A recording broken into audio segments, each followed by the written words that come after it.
Hello guys, welcome back to my channel Fundamentals of Imaging. In this video, I will describe about the MRI anatomy of lumbar spine.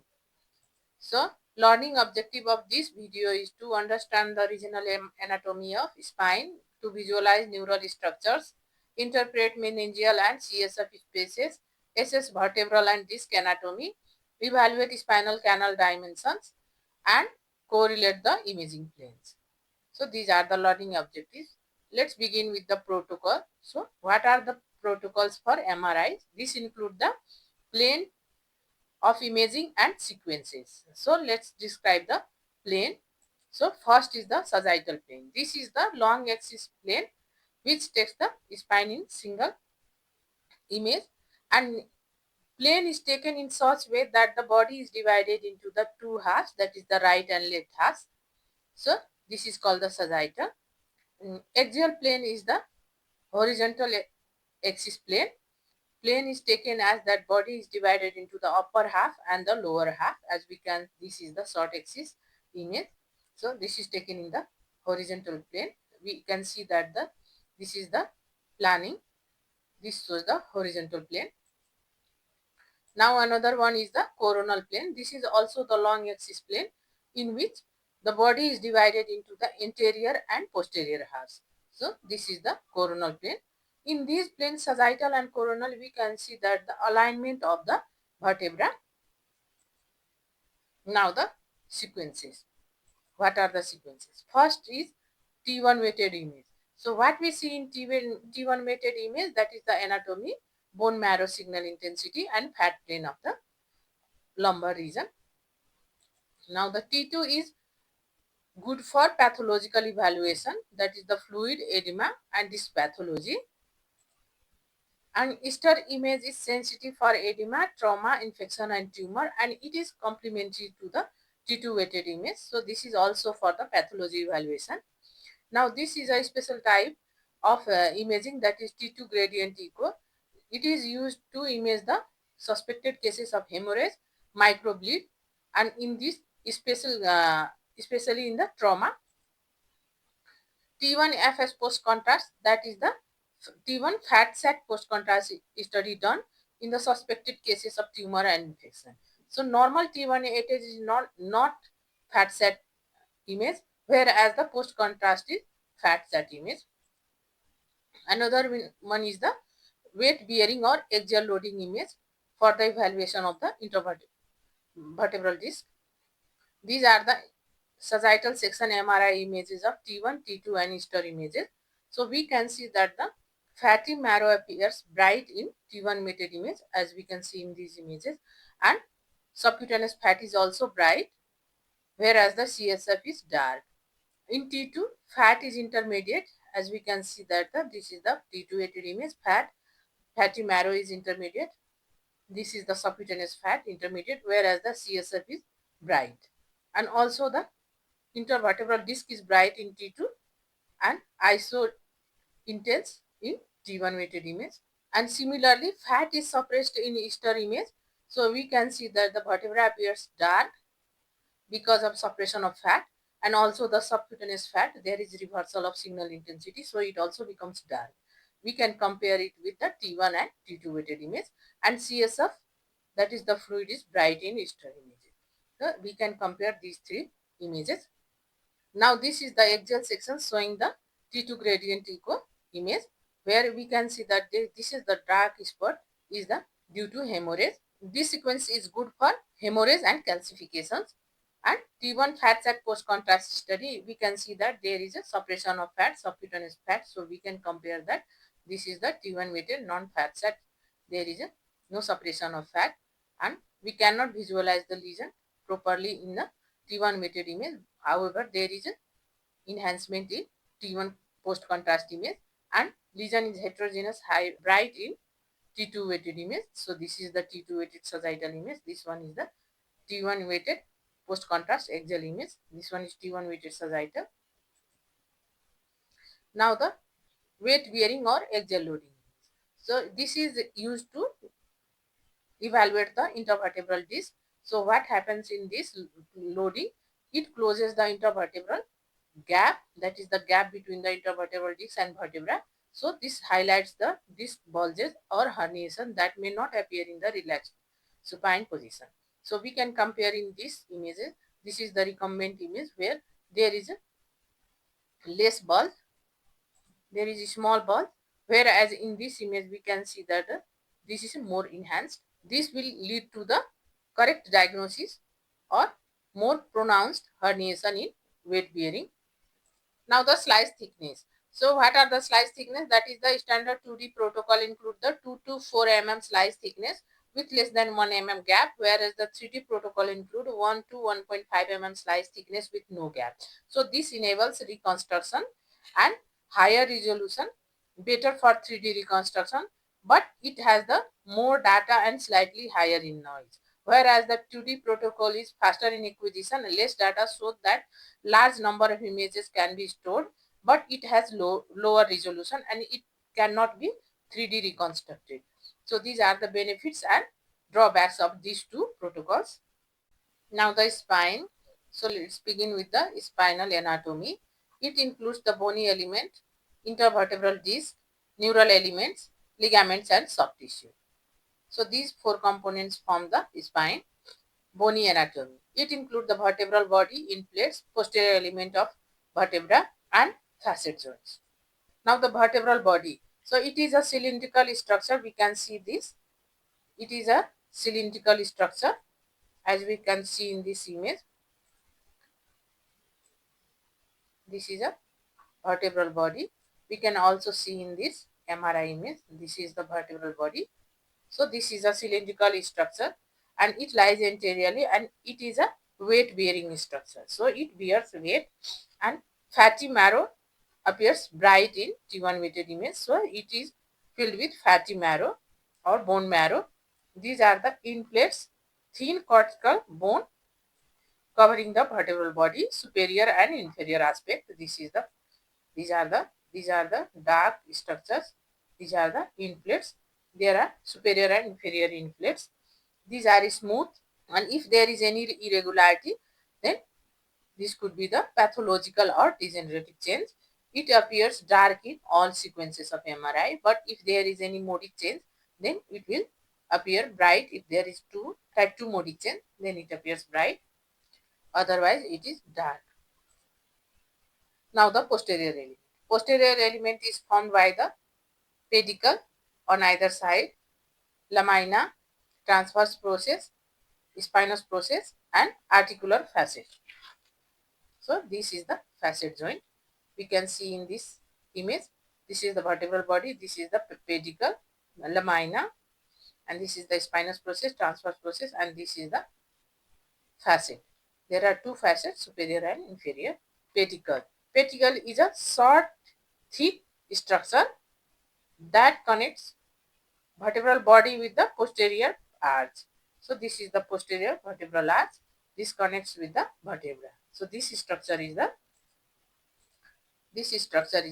pedicle on either side. This is the pedicle. Now the lamina. Lamina is the structure that forms the vertebral arch posteriorly and extension of the pedicle posteriorly, and it meets in midline. So this is the spinolaminar line and it forms the spinous process posteriorly. We can see in this image. This is the lamina. This is the lamina and this is the spinous process. This is the extension in midline posteriorly and it is clinically palpable in thin persons. Now the transverse process. This is the transverse process and it provides the attachment for the ligaments and muscles. So this is the transverse process and these are the facet joints. So this is formed by the two articular process. So this is from the inferior facet and this is the superior facet. And in sagittal section we can see that the lateral mass, this is the pedicle and this is the lamina and this is the facet joint. So these are the posterior element and this is together forms the bony canal. This is the spinal canal. So let's recall this. It is a short structure that connects the vertebra with the posterior vertebral arch. This is the pedicle. This is the lamina extension from the pedicle, and it meets in midline to form the spinolaminar line, and this is the spinous process, this is the transverse process, and this one is the facet joint formed by the superior and inferior articular processes. In sagittal, we can see that this is the pedicle and this one is the lamina, and this is the facet joint. Now the spinal canal. Its boundary is anteriorly vertebral body and intervertebral disc, laterally pedicles, and posteriorly the lamina. So we can see that this part is the vertebral canal, which is formed by the bone around it. This is the anteriorly vertebral body. This is the pedicle, and this one is the posteriorly lamina. So these are the structure forming the bony canal. We can also see in this image. This is the interior boundary formed by the vertebral body and intervertebral disc. We can see in this. This is the vertebral body and intervertebral disc. Posteriorly, this is the lamina, and this is the region for the pedicle, not visualized in this axial section. These are the structure forming the bony spinal canal. Now the contents of spinal canal. It houses the spinal cord in upper segments, that is in cervical and thoracic region and upper lumbar region, whereas the meninges throughout the spinal canal, meninges and CSF and nerve. These three structures are contained within the whole length of the spine, but in upper part only the spinal cord is noted. So we can see that this is the spinal cord, this is the CSF, and nerve root we can see in this lumbar region. These are the nerve roots accommodated within the spinal canal. So in MRI we see that the spinal canal patency or any pathological cause that lead to the spinal canal stenosis. Now the spinal canal diameter. At different level, spinal canal diameter varies. So at cervical level, it is 17 to 18 mm, dorsal level 12 to 14 mm, and lumbar region it is 15 to 17 mm.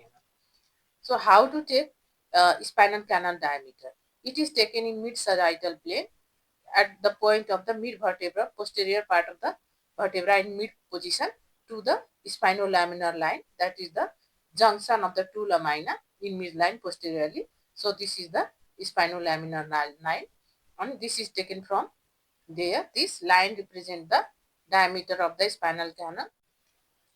Now the spinal region and spinal canal diameter and stenosis.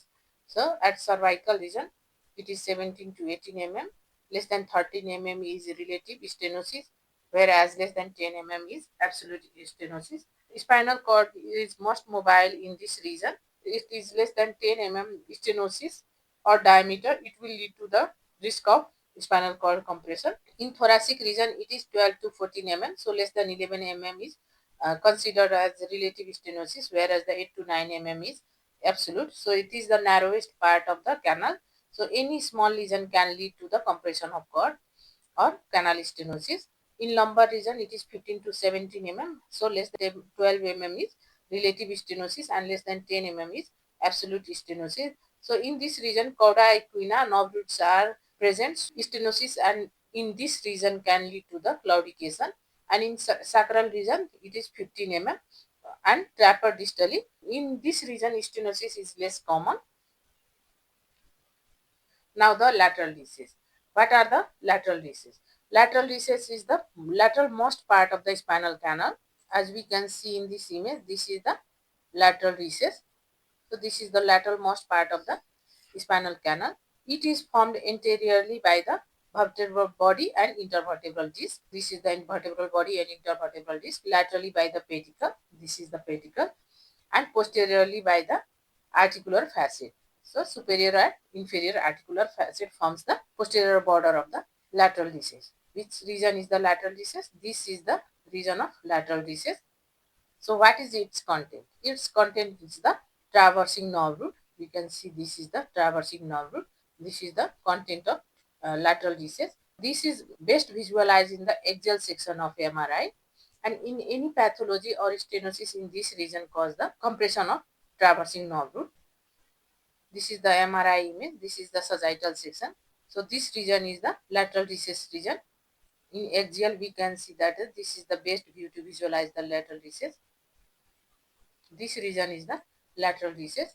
Any pathology in articular facet or vertebral body intervertebral disc protrusion lead to the narrowing. Its normal diameter is 4 mm, and in any pathology causing stenosis or less than 4 mm diameter, this is called the stenosis, and stenosis in this region will lead to the compression of traversing nerve.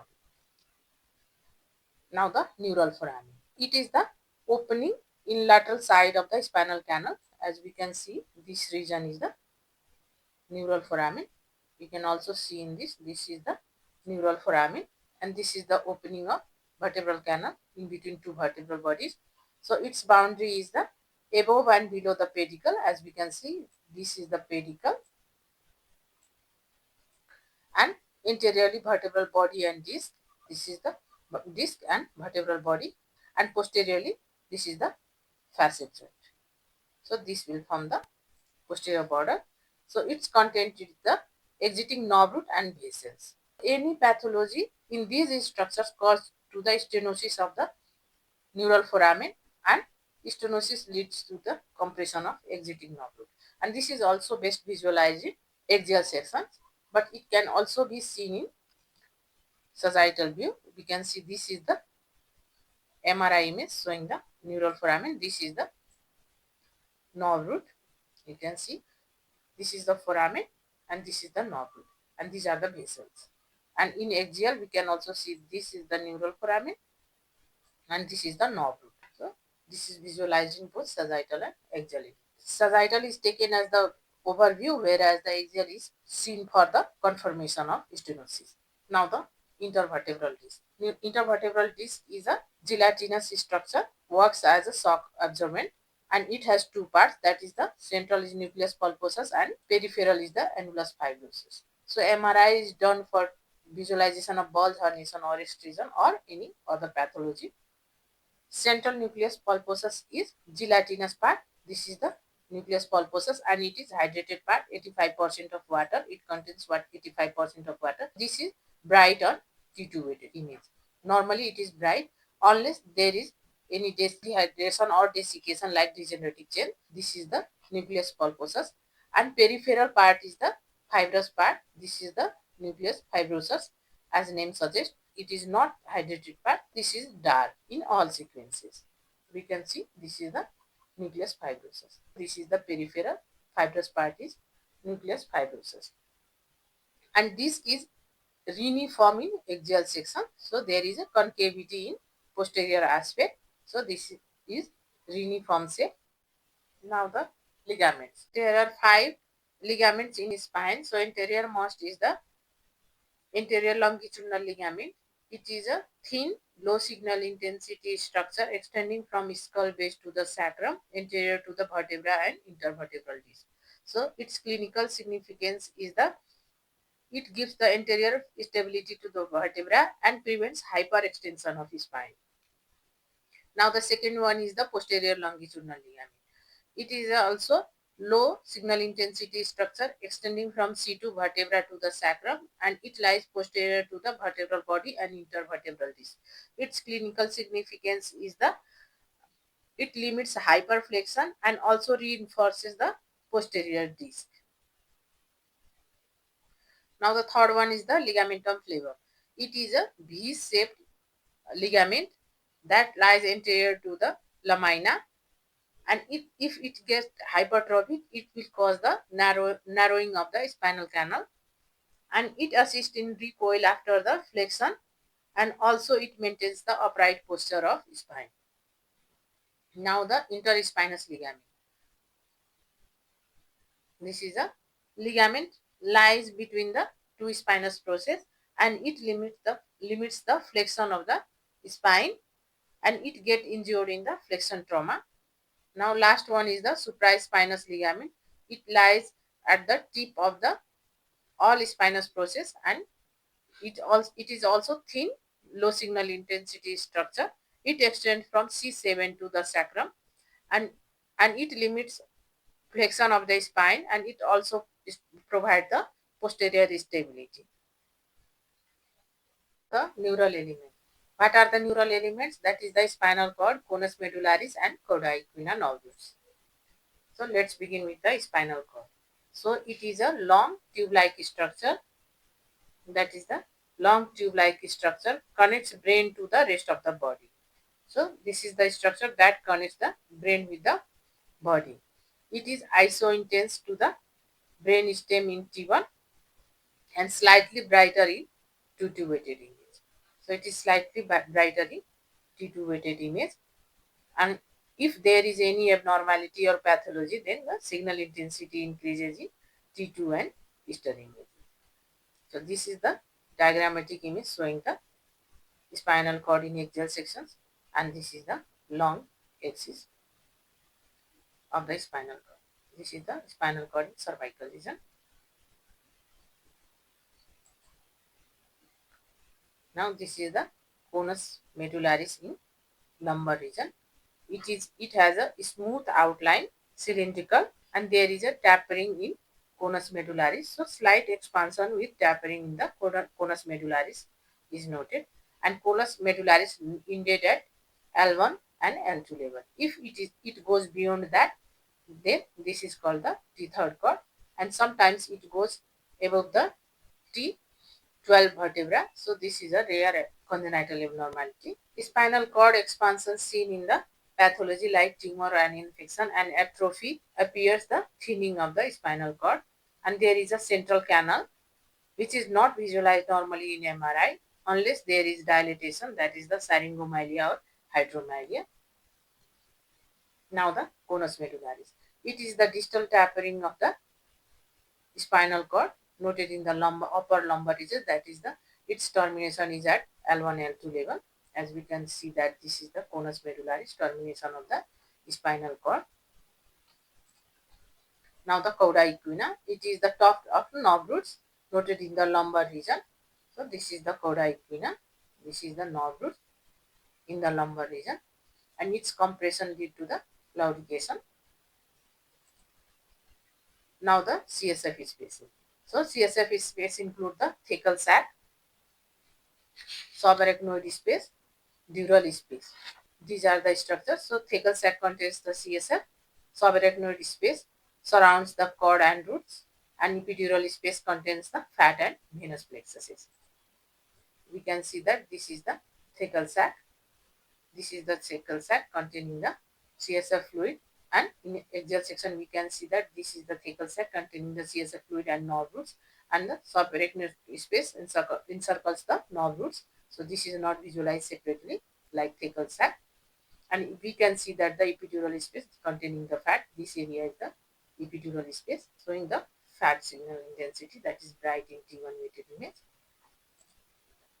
Now the soft tissue around the spine. So these are the paraspinal muscles, paravertebral soft tissues, and vessels. What we see in these muscles, that is the symmetry and fat infiltration, whereas the paravertebral soft tissue masses or edema, and vessels is aorta, IVC, and vertebral arteries. We can see this image. These are the axial images titulated. So this is the psoas muscle. This is the quadratus lumborum, and this is the erector spinae large, and this one is the smaller one, the multifidus muscle, and this is the aorta and IVC. So these are the structures around the spine. So overall, this is the sagittal section T2 weighted image of lumbar spine showing the vertebral body. This is the vertebra. These are the end plates. This is the intervertebral disc. These are the ligaments, anterior longitudinal ligament, posterior longitudinal ligaments. These are the ligamentum flavum. These are the supraspinous ligament, and this is the interspinous ligament. This is the thecal sac and conus medullaris, and this is the cauda equina nerve. These are the normal anatomy of lumbar spine in T2 weighted image. So what are the clinical causes? Always start to see MRI spine in sagittal section and confirm the pathology in axial. Sagittal gives the overview and axial gives the confirmation of detail. CSF is bright in T2, so its brightness is taken as the reference. Cord should be darker than this, and pathology are brighter than the CSF or isointense to the CSF or equal signal intensity as the CSF, and normal conus is at the L1 L2 level, and if it goes below or above, then suspect for the pathology. So don't forget to like, share and subscribe.